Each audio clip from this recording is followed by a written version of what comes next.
Muito boa tarde, seja bem-vindo ao consultório. Boa tarde. Venham daí as suas dúvidas, António.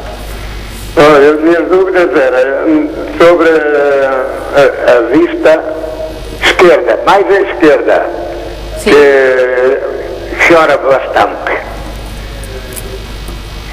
E queria que o Sr. Doutor dissesse porquê, quais poderão ser as causas. Queria ver se o doutor dizia as causas disto. E o Sr. Mota começou a chorar desde quando? Desde quando é que se queixa do lacrimejo do olho esquerdo? Bem, já não é há muito pouco tempo, já há bastante tempo, mas vou ir parando sempre. Certo. Agora estava a ver se o doutor me dizia alguma coisa que eu pudesse chegar às vistas por causa de não chorar tanto. Sim. Que idade é que o Sr. Mota tem? Eu tenho 75, já fiz. 75 anos. Há várias razões para nós termos lacrimejo do olho. Um lacrimejo constante chama-se epífora. Uma das razões pode ser porque o canal lacrimal esteja entupido, por exemplo. Porque se me fala apenas do olho esquerdo, parece uma situação assimétrica e, portanto, pode ser o canal lacrimal do seu olho esquerdo que esteja entupido e, portanto, nós estamos sempre a produzir lágrima, mas a lágrima não consegue ser drenada para o saco das lágrimas e, portanto, corre pela face fora. Outra das razões pode ser porque a sua pálpebra não está bem aposta ao globo ocular. Quero dizer que o canal lacrimal tem um ponto lacrimal e tem que estar colado ou encostado à parte branca do olho. E, portanto, para quê? Para drenar a lágrima. Vamos imaginar que, por algum motivo, tem uma pálpebra com um próprio, por exemplo, isto é, a pálpebra um bocadinho rodada para fora ou um bocadinho flácida. Tem 75 anos, os músculos começam a não ter tanta firmeza e, portanto, pode este sistema não estar a funcionar de uma forma adequada e, portanto, a lágrima não estar a ser escoada corretamente. Em ambas as situações, quer o canal lacrimal entupido, quer o ponto lacrimal não estar encostado e no local onde deve, há correção cirúrgica para isso. Simultaneamente, se de facto a lágrima não consegue ficar em contacto com o seu olho e, portanto, está sempre a sair fora, o que eu aconselhava, enquanto não vai a uma consulta com o colega de oftalmologia, era pôr um lubrificante ocular, porque a superfície do seu olho sente-se seca. Apesar de estar sempre a lacrimejar, a lágrima não consegue estar em contacto com o seu olho. Portanto, escorrega, a superfície do olho sente-se seca e, portanto, isso é um estímulo para a produção de mais lágrima.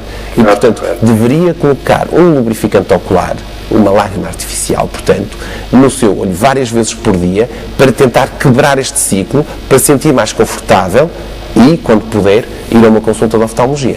Está bem, António? Muito obrigado. Muito obrigada a nós, António Mota, pela sua participação e vamos seguir com o João Sousa, escreve-nos de Viana do Castelo. Diz-nos o seguinte: sempre ouvi dizer que passar muito tempo em frente à televisão e em frente ao computador prejudica a visão. Na verdade, é um mito ou confirma-se mesmo?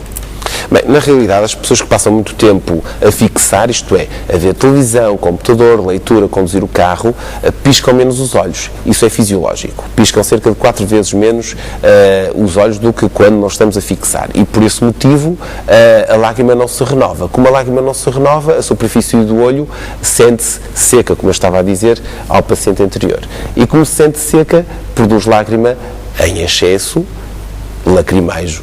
Mas, simultaneamente, também a pessoa começa a ter queixas de picadelas, sensação de corpo estranho, dificuldade em encarar a luz, ardência ocular, sensação que os olhos são pequeninos e têm que abrir mais os olhos, dificuldade visual, porque se a superfície do olho não está bem lubrificada, começamos a ver um pouco turvo, temos um peso em cima dos olhos. Portanto, tudo isso motivado pelo excesso de televisão, computador, de fixar. Se acrescentarmos a isso um ambiente com ar-condicionado, como é muito frequente, também o ar-condicionado vai evaporar a lágrima. Mas portanto, então o que é que aconselha? Muito rapidamente. Aconselho, primeiro, em termos de trabalho, quem está muito tempo ao computador, estar a olhar de cima para baixo para o monitor, de uma forma confortável, porque assim a pálpebra superior já vai também proteger um pouco a superfície do olho. Simultaneamente, não ter o ar-condicionado virado para si, não ter a janela com o vento virado para si, não ter a ventoinha virada para si. si. Simultaneamente também, de vez em quando, pôr um lubrificante ocular. Sempre que começar a ter queixas de desconforto ocular, vai pondo uma gotinha em cada olho para ir lubrificando os olhos. Muito bem. E assim, sente-se muito mais confortável. João Sousa, muito obrigada pela sua carta e vamos abrir as portas à Filomena Mendes, que nos telefona de Santarém. Boa tarde, Filomena. Olá, boa tarde. Seja como está? bem-vinda. Filomena, venham daí as suas questões. Olha, eu queria perguntar uma coisa ao doutor. É assim, eu há cerca de uns dias notei que tenho no olho esquerdo, eu já uso óculos desde os 12 anos, e há cerca de uns dias apareceu-me, parece uma mosca assim, de um lado para o outro no olho esquerdo, e agora dá-me muita dor, não é comichão, é mesmo dor no olho. Agora, disseram-me que talvez seja a tensão muito alta na vista. Será, doutor? Pois, muito boa tarde, Dona Filomena. Boa tarde, Sr. Doutor. Nós chamamos a isso, essas imagens que estão a flutuar no olho, nós chamamos a isso miodesópsias, mas popularmente chamamos moscas volantes. Porquê? Porque essas imagens que vão passando à frente da menina do olho e para nós vermos, parecem, muitas vezes, as pessoas associam a isso moscas ou mosquitos. Pois. O que é isso de facto? Nós dentro do olho, vamos socorrer através do modelo, dentro do olho nós temos um gel. Esse gel chama-se vítreo. Esse vítreo é constituído, grande parte, 99%, por água. E o restante por fibras de colagênio.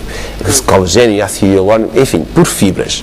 Com a idade, esse gel tem tendência a desidratar, a perder um pouco de água. Portanto, as fibras ficam um pouco mais concentradas. Sim. E, por vezes, formam essas imagens. Essas imagens que estão aqui a boiar dentro do olho. Claro que, se elas se apresentam à frente da pupila, nós vamos ver. Se, com o movimento da cabeça, se mexemos um bocadinho o olho, a imagem continua lá, só que pode estar fora do eixo visual e, portanto, já não as vamos ver. Portanto, tem alturas em que vê mais, alturas em que vê menos. Em situações com muita luz, até com os olhos fechados, pode vê-las. Em superfícies brancas, folhas de papel, quando está a ler, ou o monitor do computador, ou as paredes brancas, então aí aumenta o contraste e vê também. É importante, se é o primeiro episódio, é importante ser vista porquê? Porque muitas vezes começa a dar-se um processo que se chama descolamento do vítreo. Uma coisa é o descolamento da retina, que é uma situação grave. Outra coisa é o descolamento do vítreo. Apesar de a palavra ser descolamento, são coisas distintas. Sim. E, portanto, se de facto apareceu há pouco tempo esta imagem no seu olho, deveria ser observada por um oftalmologista e fazer um exame, que é o exame fundoscópico, através de um colírio, de umas gotas, dilatar a pupila e ver muito bem a sua retina, nomeadamente na periferia. Porquê? Porque pode estar a começar a ter um processo de descolamento do vítreo, como eu lhe disse, constituído basicamente por água. Esse corpo vítreo começa a encolher e, ao encolher, começa a descolar da retina. Normalmente, esse processo demora cerca de 1 mês e meio, 2 meses, normalmente. Pode demorar mais, pode demorar menos. Pois. Mas sempre que está a ocorrer esse processo, se houver uma zona de retina que esteja desprotegida ou que seja um pouco mais frágil, é preciso ter atenção e ser protegida antes que este gel chegue a essa zona e descole. Porquê? Porque pode levantar um pouquinho da retina e dar um início a uma situação mais complicada. Portanto, em si, esta mosca volante não tem problema nenhum. Deveria era fazer um exame fundoscópico, com dilatação da pupila, para ver muito bem o fundo do olho, ver se a retina é normal, se não há nenhuma zona mais frágil. Se tudo estiver bem, esteja descansada. Quanto à dor do olho, de facto, isso não está associado a este processo. Muitas vezes, e desculpe-me estar-lhe a dizer isso, muitas vezes a pessoa, como fica preocupada, começa a valorizar muito os sintomas e, portanto, começa a dizer, isso é muito frequente, tenho dor no olho, parece que isto, alguma coisa se passa. Pronto. Vai ver que não é nada de especial. Está bem, Sr. Está Doutor. bem? Obrigada. Nada. Boa noite, obrigada. Muito obrigada a nós pela sua participação no consultório. Seguimos com a Sílvia Fraga, escreve-nos do Porto e diz-nos: costumo ter dores de cabeça frequentes. Isto pode estar relacionado com algum problema nos olhos? Será por passar muito tempo em frente ao computador? Pois, mais uma vez, o computador, porque isso é muito frequente. De facto, se nós temos dores, é importante primeiro vermos se há algum erro refrativo, isto é, se há miopia, astigmatismo e hipermetropia. Dos 3 erros refrativos, aquele que mais frequentemente causa dores de cabeça é o astigmatismo que não é corrigido. E, portanto, como é tão prevalente, há tantas pessoas com erros refrativos que muitas vezes não sabem, porque com os 2 olhos abertos um olho compensa o outro e, portanto, podem não ver 10 décimos, podem ver 8 décimos e estão muitas vezes a forçar o olho, e forçar o olho 24 sobre 24 horas pode dar dores de cabeça. Portanto, a primeira coisa que a nossa ouvinte deveria fazer, ou telespectadora, o que devia fazer era ser consultada para ver se de facto não tem erro refrativo, isto é, se não tem um bocadinho de miopia ou astigmatismo ou hipermetropia que seja corrigido e, portanto, dar algum conforto aos olhos quando está a fixar. Simultaneamente, com a explicação anterior que eu dei, o facto de estarmos ao computador e piscarmos menos os olhos, que é fisiológico, vai fazer com que a superfície do olho esteja mais sensível, e a zona mais sensível do nosso organismo é mesmo a córnea, é a superfície do olho, e, portanto, pode-lhe dar só por isso dores e desconforto. Dr. Álvaro Sá, vamos ter que terminar por aqui o consultório de hoje. Agradeço desde já a sua presença e as suas explicações neste consultório. Agradeço a si também a participação.